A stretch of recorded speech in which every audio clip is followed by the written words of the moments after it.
ఆశ్చర్యకరమైన బైబిల్ పాఠముగా ఆదికాండము 15వ అధ్యాయము మరియు 16వ అధ్యాయము చదువుకుందాము. ఇవి జరిగిన తర్వాత యెహోవా వాక్యము అబ్రామునకు దర్శనమందు వచ్చి, అబ్రామా, భయపడకుము, నేను నీకు కేడెము, నీ బహుమానము అత్యధికమగునని చెప్పెను. అందుకు అబ్రాము, ప్రభువైన యెహోవా నాకేమి ఇచ్చిననేమి? నేను సంతానం లేని వాడనైపోవచ్చున్నానే. దమస్కు ఎలియేజరే నా ఇంటి ఆస్తికర్తయగును గదా. మరియు అబ్రాము, ఇదిగో నీవు నాకు సంతానం ఇయ్యలేదు కనుక నా పరివారంలో ఒకడు నాకు వారసుడగునని చెప్పగా, యెహోవా వాక్యము అతని యొద్దకు వచ్చి, ఇతడు నీకు వారసుడు కాడు, నీ గర్భవాసమున పుట్టబోచున్నవాడు నీకు వారసుడగునని చెప్పెను. మరియు ఆయన వెలుపలికి అతని తీసుకుని వచ్చి, నీవు ఆకాశం వైపు తేరి చూచి నక్షత్రములను లెక్కించుటకు నీ చేతనైతే లెక్కించుమని చెప్పి, నీ సంతానము అలాగవునని చెప్పెను.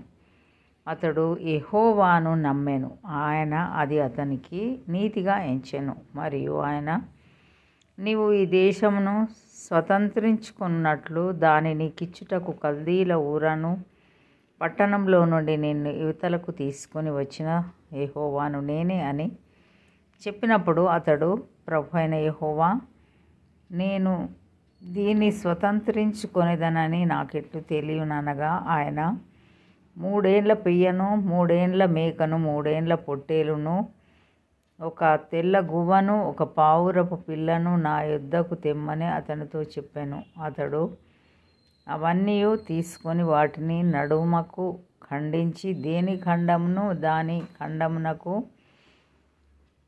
ఎదురుగా నుంచెను. పక్షులను అతడు ఖండింపలేదు. గద్దలు ఆ కళేబరముల మీద వాలినప్పుడు అబ్రాము వాటిని తోలివేసెను. ప్రొద్దు గ్రుంకబోయినప్పుడు అబ్రామునకు గాఢ నిద్ర పట్టెను. భయంకరమైన కటిక చీకటి అతని కమ్మగా, ఆయన నీ సంతతి వారు తమది కాని పరదేశమందు నివసించి ఆ దేశపు వారికి దాసులుగా నుందురు. వారు 400 ఏండ్లు వీరిని శ్రమపెట్టుదురు. వీరు ఎవరికి దాసులవుదురో ఆ జనమునకు నేనే తీర్పు తీర్చుదును. తరువాత వారు మిక్కిలి ఆస్తితో బయలుదేరి వచ్చెదరు. నీవు క్షేమంగా నీ పితరుల యొద్దకు పోయేదవు, మంచి వృద్ధాప్యమందు పాతి పెట్టబడుదువు. అమోరీయుల అక్రమము ఇంకను సంపూర్ణం కాలేదు గనక నీ 4వ తరము వారు ఇక్కడికి మరలా వచ్చెదరని నిశ్చయంగా తెలుసుకొనుమని అబ్రాముతో చెప్పెను. మరియు ప్రొద్దు గ్రుంకి కటిక చీకటి పడినప్పుడు రాజుచున్న పొయ్యియు అగ్నిజ్వాలయును కనబడి ఆ ఖండముల మధ్య నడిచిపోయాను. ఆ దినమందే యెహోవా ఐగుప్తు నది మొదలుకొని గొప్ప నది అయిన యూఫ్రటీసు నది వరకు ఈ దేశమును, అనగా కేనీయులను, కనిజ్జీయులను, కద్మోనీయులను, హిత్తీయులను, పెరిజీయులను, రెఫాయీయులను, అమోరీయులను, కనానీయులను, గిర్గాషీయులను, యెబూసీయులను నీ సంతానమునకిచ్చి ఉన్నానని అబ్రాముతో నిబంధన చేశాను. అబ్రాము 16వ అధ్యాయము. అబ్రాము భార్య అయిన శారై అతనికి పిల్లలు కనలేదు. ఆమెకు హాగరు అను ఐగుప్తురాలైన దాసి ఉండెను. కాగా శారాయి, ఇదిగో నేను పిల్లలు కనకుండా యెహోవా చేసి ఉన్నాడు. నీవు దయచేసి నా దాసితో పొమ్ము, ఒకవేళ ఆమె వలన నాకు సంతానం కలగవచ్చునని అబ్రాముతో చెప్పాను. అబ్రాము శారాయి మాట వినెను. కాబట్టి అబ్రాము కనాను దేశంలో 10 ఏండ్లు కాపురమున్న తర్వాత అబ్రాము భార్య అయిన శారై తన దాసి అయిన హాగరను ఐగుప్తీయురాలిని తీసుకొని తన పెనిమిటి అయిన అబ్రామునకు భార్యగా ఉండునట్లు అతనికిచ్చెను. అతడు హాగరుతో పోయినప్పుడు అది గర్భవతి ఆయెను. అది తాను గర్భవతి నైతినని తెలుసుకునినప్పుడు దాని యజమానురాలు దాని దృష్టికి నీచమైనదాయెను.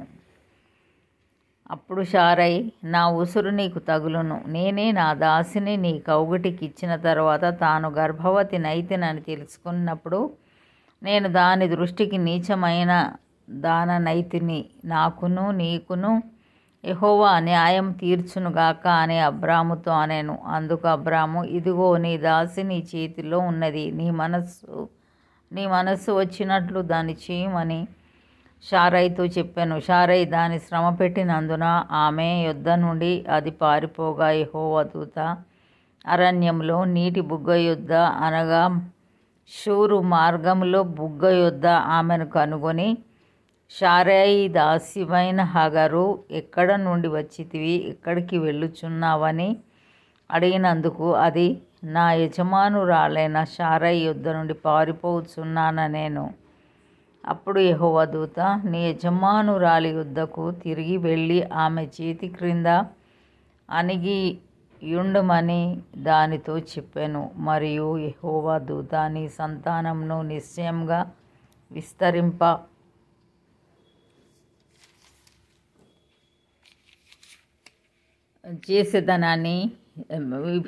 చేసేదను, అది లెక్కింప వీలు లేనంతగా విస్తారమవునని దానితో చెప్పాను. మరియు యెహోవా దూత, ఇదిగో యెహోవా నీ మొరను వినెను, నీవు గర్భవతివై ఉన్నావు, నీవు కుమారుని కని అతనికి ఇష్మాయేలు అను పేరు పెట్టుదువు. అతడు అడవి గాడిద వంటి మనుష్యుడు, అతని చెయ్యి అందరికిని అందరి చేతులు అతనికిని విరోధముగా ఉండును. అతడు తన సహోదరులందరి ఎదుట నివసించునని దానితో చెప్పగా అది, చూచుచున్న దేవుడవు నీవే అను పేరు తనతో మాట్లాడిన యెహోవాకు పెట్టాను. ఏలయనగా నన్ను చూచిన వాని నేనిక్కడ చూచి తిని గదా అని అనుకొనెను. అందుచేత ఆ నీటి బుగ్గకు బెయేర్ లహై రోయి అను పేరు పెట్టబడెను. అది కాదేషుకును బెరెదుకును మధ్యనున్నది. తర్వాత హగరు అబ్రామునకు కుమారుని కనెను. అబ్రాము హగరు కనిన తన కుమారునికి ఇష్మాయేలు పేరు పెట్టెను. హగరు అబ్రామునకు ఇష్మాయేలును కనినప్పుడు అబ్రాము 86 ఏండ్ల వాడు. ఇంతటితో ఇది నా కొరకైన బైబిల్ పాఠము. సరే.